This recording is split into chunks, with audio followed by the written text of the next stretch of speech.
Next है हमारा कि nipple is situated at the tip of each breast. हर एक ब्रेस्ट के बिल्कुल सेंटर में क्या होता है, निपल प्रेजेंट होते हैं। There are present 5 to 6 duct in the each nipple. हर एक निपल के अंदर क्या होते हैं, 5 से 6 जो है वो ओपनिंग प्रेजेंट होती है, आउटसाइड में प्रेजेंट होती है। Supply milk to the baby when sucking. और ये क्या करते हैं, जब बेबी सक करता है तो उनकी मिल्क की सप्लाई करने का काम करते हैं निपल। नेक्स्ट है हमारा मिल्क डक्ट। मिल्क डक्ट वो डक्ट होते हैं जो क्या करते हैं, निप्पल तक जो है वो मिल्क की सप्लाई करने का काम करते हैं, उन्हीं को हम मिल्क डक्ट कहते हैं। These are like a small tubes. ये कैसी होती हैं, बिल्कुल स्मॉल ट्यूब के अंदर प्रेजेंट होती है। नेक्स्ट है हमारा मेमलरी ग्लैंड या लोब्यूल्स। मेमलरी ग्लैंड या लोब्यूल्स क्या होते हैं, एक स्पेशल टाइप के ग्लैंड होते हैं जो हर एक ब्रेस्ट यानी ईच ब्रेस्ट में यानी राइट एंड लेफ्ट में क्या होंगे, 15 to 20 नंबर में प्रेजेंट होते हैं, जो बेबी तक मिल्क की सप्लाई करने का काम करते हैं। There are many milk found in the breast. Breast के अंदर क्या होता है, बहुत सारा मिल्क प्रेजेंट होता है, किसकी वजह से, प्रोलैक्टिन हार्मोन की वजह से।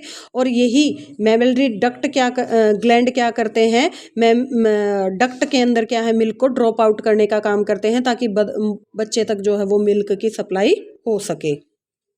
नेक्स्ट हम कुछ पढ़ेंगे, right the disease of breast. Breast के अंदर क्या है, कुछ डिजीज भी हो जाती है, उनके बारे में पढ़ेंगे। जैसे कि ब्रेस्ट कैंसर सबसे मोस्ट कॉमन होता है। ब्रेस्ट कैंसर क्या है, एबनॉर्मल ग्रोथ ऑफ टिश्यूज, यानी ब्रेस्ट के जो टिश्यूज होते हैं उनके अंदर जब एबनॉर्मल ग्रोथ स्टार्ट हो जाती है तो उसी को हम क्या कहते हैं, breast cancer. Due to any reason, इसके पीछे कुछ भी कारण हो सकता है, उसी कंडीशन को हम क्या कहेंगे, ब्रेस्ट कैंसर। इट में be occur in any part. Breast के किसी भी पार्ट के अंदर जो है ये स्टार्ट हो सकता है। नेक्स्ट है हमारा मेस्टाइटस। मेस्टाइटस क्या होता है, it is the inflammation of breast. Breast की इन्फ्लामेशन को ही हम क्या कहते हैं, मेस्टाइटस बोलते हैं। ये मोस्टली क्या है, ब्रेस्ट फीड के दौरान दिखाई देती है। कब, जब हमारे जब मदर के निपल क्रैक हो रखे हैं और उसके अंदर कोई पैथोजन बैक्टीरिया एंटर कर जाता है और पस की प्रोडक्शन स्टार्ट हो जाती है, उसी को हम मेस्टाइटस बोलते हैं। नेक्स्ट है गाइनोकोमेस्टिया। गाइनोकोमेस्टिया क्या है, एबनॉर्मल कंडीशन होती है, यानी कि चेस्ट में, मेल के अंदर हमें जो है ये प्रॉब्लम ज़्यादा देखने को मिलती है।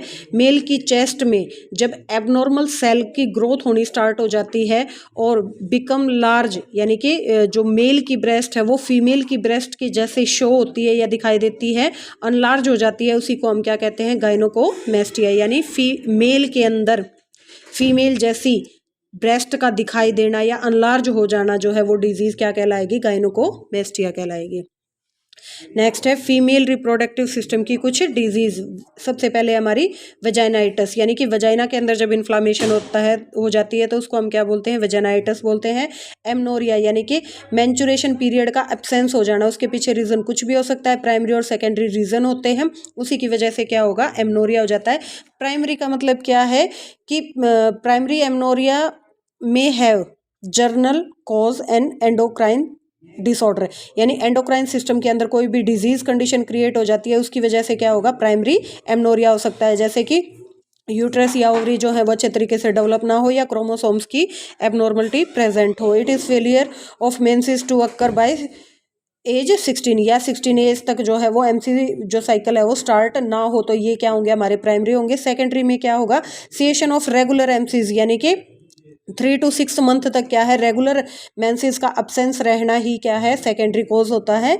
इट एट्रीब्यूट टू पीसीओडी, यानी कि ये किसके लिए रिस्पॉन्सिबल होता है, पीसीओडी के लिए रिस्पॉन्सिबल होता है। It occur due to endocrine disorder, obesity या शोक की वजह से ये डिजीज कंडीशन हमें पेशेंट के अंदर देखने को मिलती है। नेक्स्ट है हमारी मेनोर्गिया।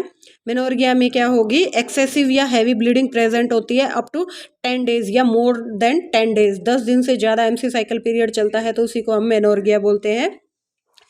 मेट्रोगिया क्या होता है, मेट्रोगिया इर्रेगुलर और heavy bleeding including between the period, यानी एक ही पीरियड टाइम में 2 बार इरेगुलर टाइम से हैवी ब्लीडिंग प्रेजेंट हो, उसी को हम मेट्रोगिया बोलते हैं। क्रिप्टोमेनोरिया क्या होता है, it is also known as hepato collapse भी बोलते हैं। इट इज़ अ कंडीशन, ये वो कंडीशन होती है जब एमसी साइकिल जो है वो क्या हो, ब्लीडिंग बाहर ना आए, यानी कि एमसी साइकिल तो प्रेजेंट है लेकिन ब्लीडिंग क्या है, वजाइना से बाहर ना शो हो पाए।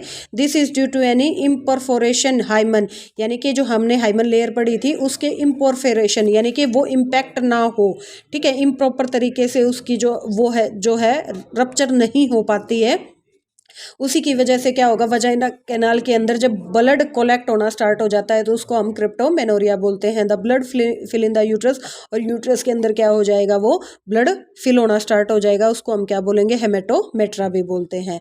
Blood fill in tubes called haematosalpinx. Dysmenorrhoea क्या होता है, जब एमसी साइकिल पेनफुल होता है उस कंडीशन को हम क्या कहते हैं, डायसमेनोरिया बोलते हैं। तो ये हमारे जो टॉपिक बचे थे वो कंप्लीट हो गया है। कल हम नेक्स्ट टॉपिक करेंगे।